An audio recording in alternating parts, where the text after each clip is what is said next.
Bonjour mes frères et bienvenue à notre émission Jour de culte. Et aujourd'hui, avec la grâce de Dieu, la prédication d'aujourd'hui, ceux qui ont une Bible, nous allons la lire ensemble, se trouve dans le livre de la Genèse, chapitre 18 et verset 16. Et nous lisons la parole au nom du Père, du Fils et du Saint-Esprit. Et la parole dit: les visiteurs se levèrent pour poursuivre leur voyage vers la ville de Sodome. Et Abraham les accompagnant un moment pour leur dire au revoir.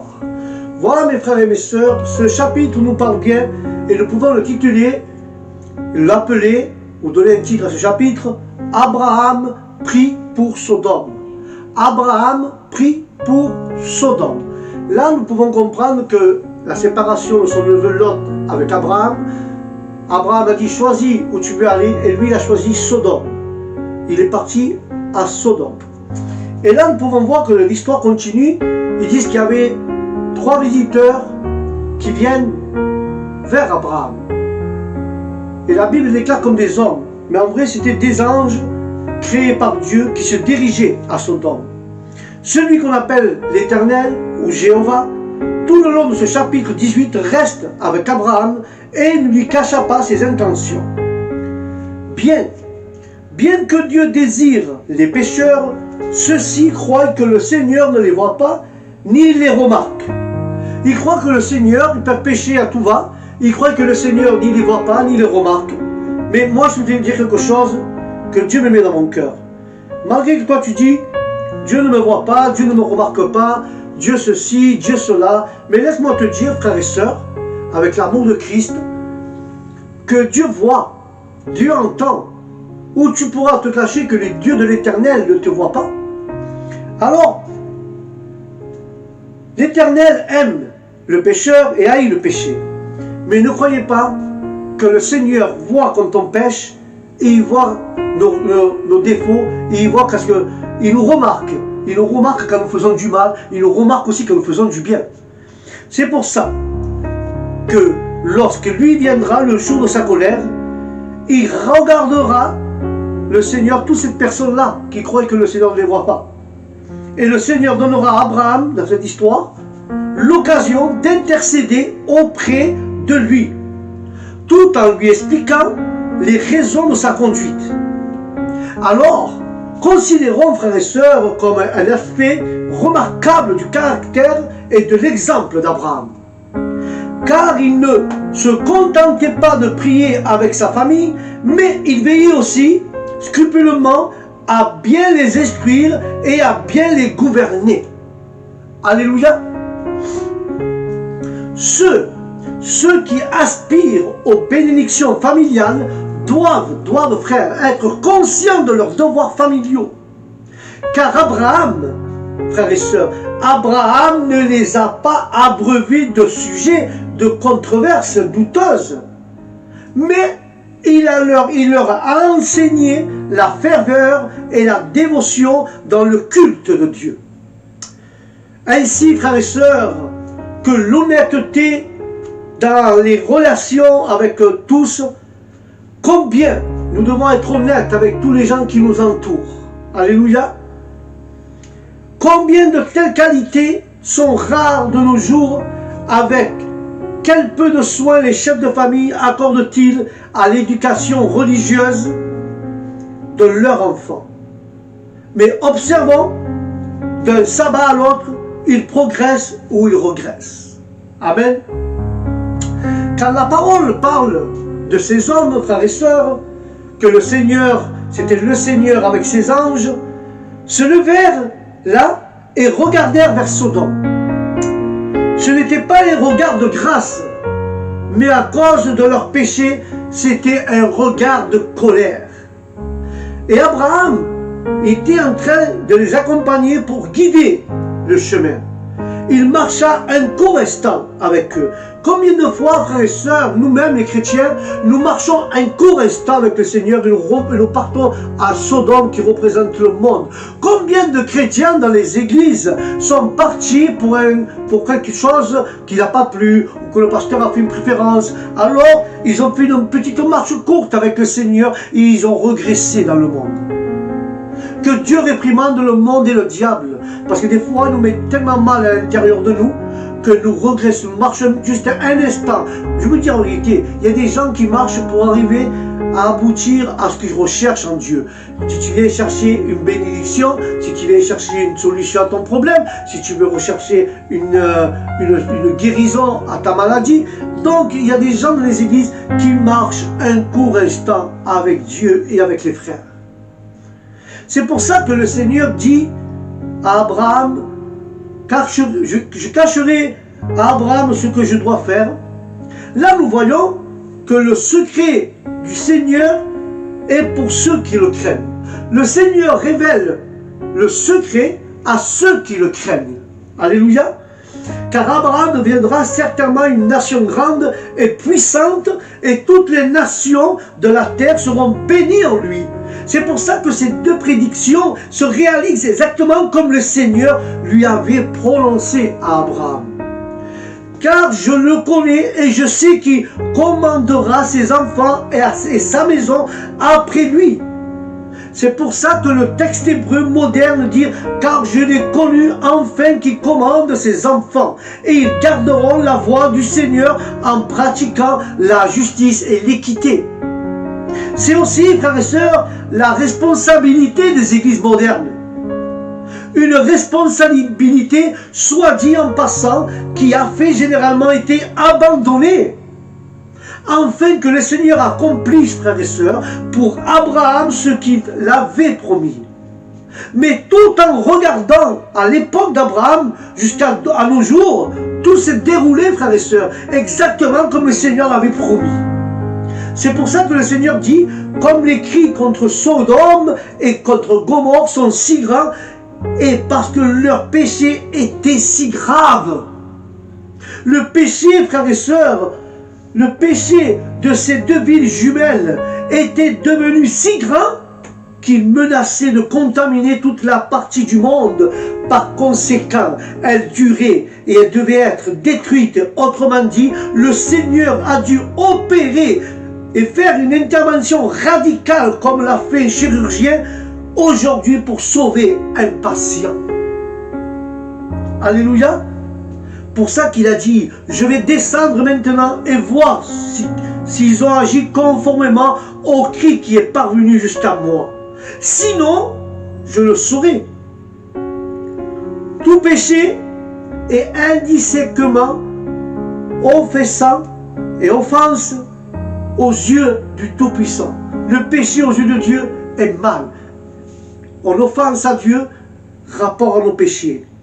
À travers ses yeux, Dieu voit le péché et il est offensé. Mais certaines formes de méchanceté sont plus audacieuses, intressigantes, plus répugnantes que d'autres. Car les péchés de Sodome étaient de cette nature. L'expression « je le saurai » ne signifie pas que Dieu ne le savait pas déjà, car il connaît toutes choses passées, présentes et futures. Alléluia. Et dans cette affirmation se reflète la justice. La justice parfaite de Dieu, au jugement nul ne pourra invoquer l'insensibilité ou l'injustice de Dieu. Car les hommes, ou les deux anges, détournèrent leur visage de là, et les hommes et les deux anges qui avaient détourné le visage d'Abraham et se dirigea vers Sodome. Mais Abraham était toujours devant le Seigneur. Après que le Seigneur eut expliqué à Abraham ce qu'il allait faire, Abraham allait intercéder maintenant pour Lot. Car il savait le secret. Abraham, Dieu lui a révélé le secret parce qu'il craignait Dieu, Abraham. Alors Dieu lui a dit ce qu'il allait faire. Et alors Abraham se mit à intercéder pour Lot. Abraham, quand il accompagnait conformément à la tradition pour un hôte hospitalier de l'époque d'Abraham, qui accompagnait ses invités pendant un certain temps, lors de leur voyage, le temps qu'ils se disent au revoir. Alors là, le Seigneur dit à Abraham, lui pose une question, il ne l'a pas fait par ignorance, ou par besoin de réfléchir, mais Dieu a posé cette question pour nous révéler ses pensées, frères et sœurs. ses pensées. Il pose cette question pour révéler ses pensées en nous. Alléluia. Que dois-je cacher à Abraham, dit le Seigneur. Pourquoi je dois lui cacher à Abraham si c'est mon fils? Un père ne cache pas à son fils ce qu'il va faire. Alors Abraham va savoir ce que Dieu allait faire. Alors en raison de ce que Dieu fera, Abraham, qui va être une nation grande et forte, parce qu'Abraham devait être un grand chef, il enverra ses enfants et sa maison après lui. Mais Dieu est en train de révéler à Abraham ce qu'il va faire à Sodome et à Gomorrhe. Les raisons exposées dans ce passage sont importantes, car le plan, le dessein de Dieu n'est pas de bavarder avec Abraham sur ce qu'il va faire, ni satisfaire sa curiosité, mais Dieu voulait plutôt accomplir quelque chose dans la vie d'Abraham à travers cette révélation. Pourquoi? Parce que les protestations contre Sodome et Gomorrhe s'identifiaient, c'était le crime de ces villes était grave, leur péché était très sérieux, et l'on peut supposer que ces protestations provenaient de sources multiples. Alors Dieu et sa sainte justice crièrent contre Sodome et Gomorrhe. Les êtres angéliques qui observaient la scène criaient leur colère contre Sodome et Gomorrhe. Et la multitude des victimes de la dépravation de Sodome et Gomorrhe criaient contre ces villes, car la création elle-même fut affectée par leur transgression contre nature et cria contre eux. Amen. Pour ça que Dieu a dit, je vais descendre maintenant et voir, puisque les jugements du Seigneur sont vrais et justes. Dieu ne jugerait que Sodome et Gomorrhe en se fondant sur une reconnaissance directe et précise. Cela ne nous est pas dit parce que Dieu ignorait, non, mais pour démontrer la plénitude et l'intégrité de sa connaissance. Car les hommes partirent de là et se dirigèrent vers Sodome. Mais Abraham était toujours devant l'Éternel. Et nous voyons que dans la Genèse 19, que les deux hommes étaient des anges qui visitèrent Sodome. Le troisième homme, en réalité, c'était l'Éternel lui-même. Et Abraham s'approcha. Abraham s'approcha du Seigneur avec une intercession efficace qui implique de s'approcher de Dieu afin de prier selon son cœur. Et lui dit, détruiras-tu aussi le juste avec le méchant? Pour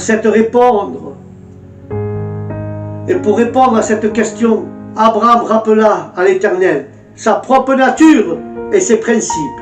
Le juge, tu es le juge de toute la terre. N'agira-t-il pas avec justice? Abraham fit valoir que Dieu, en tant que juge et juste, ne pouvait punir l'innocent de la même manière que le coupable. Alléluia. Et c'est pour ça que la prière est efficace, frères et sœurs.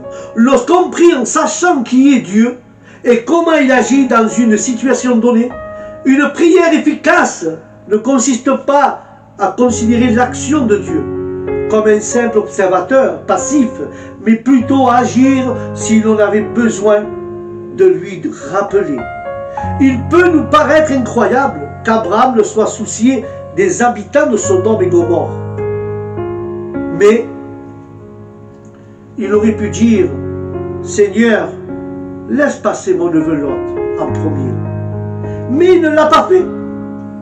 Le cœur d'Abraham était rempli de tristesse et de compassion, même pour les pécheurs de Sodome et Gomorrhe. Et lui dit, si je trouve 50 justes dans la ville de Sodome, j'épargnerai toute la ville à cause d'eux. Alors Dieu dit cela parce qu'Abraham ne lui avait demandé. Lorsqu'Abraham s'approcha de Dieu et pria selon la nature et la volonté révélée de Dieu, Dieu accéda à sa requête. L'Éternel dit qu'il épargnerait la ville s'il y avait 50 justes dans son sein. Alléluia.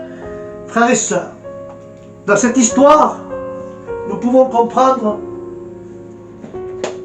que la prière du juste est efficace. Je ne sais pas si tu pries pour ton neveu, pour ta famille, pour ton mari, pour tes enfants, pour qu'ils se convertissent, avant qu'il vienne le jugement, avant que Dieu vienne détruire cette terre, avant que Dieu enlève et apporte l'Église avec lui, alors je te conseille que ta prière n'est pas en vain. Ta prière n'est pas tombée par terre. Ta prière passée le tour de ta maison est arrivée au trône de la grâce. Mais seulement, nous avons un Dieu juste qui ne punit pas l'innocent avec le méchant. Alors, ça m'incite cette prière d'Abraham. Ça m'incite, comme il a dit Abraham, Seigneur, si tu vois des justes sur la terre, des justes qui ne te connaissent pas encore, des justes qui sont partis de ta présence, qui étaient avant dans ta présence, ils sont partis par ta présence, des réunions, eh bien Seigneur, aie miséricorde. Toi tu es le juge qui juge toute la terre, mais tu es le Dieu juste aussi, Seigneur. Tu es le Dieu de justice et tu es le Dieu juste. Alors Seigneur, si tu vois qu'il y a des justes sur la terre, attends un peu de venir chercher ton église, et Seigneur, s'il te plaît, aie compassion, aie miséricorde pour cela, comme tu as fait avec Sodome. Avant de détruire la terre, Seigneur, s'il y a 50 justes sur terre, sauve la ville, sauve-les, Seigneur. Et là, on apprend que la prière du juste est efficace. Et la prière du juste fait bouger le bras du Seigneur. Et je t'incite à prier pour ta famille, pour tes voisins, pour les gens que tu aimes. Car la prière du juste fait mouvoir le bras de Dieu. Alléluia! Voilà mes frères et mes sœurs. C'était le thème de ce soir. Abraham prie pour Sodome. Et nous prions pour les personnes qui ne connaissent pas Dieu ou qui sont parties de la présence de Dieu. Voilà mes frères et mes sœurs. Je vous dis au prochain jour de culte, que Dieu vous bénisse, que la paix de Dieu soit avec vous et que le Saint-Esprit vous accompagne dans toute la vérité. Et je vous dis au prochain programme, Shalom.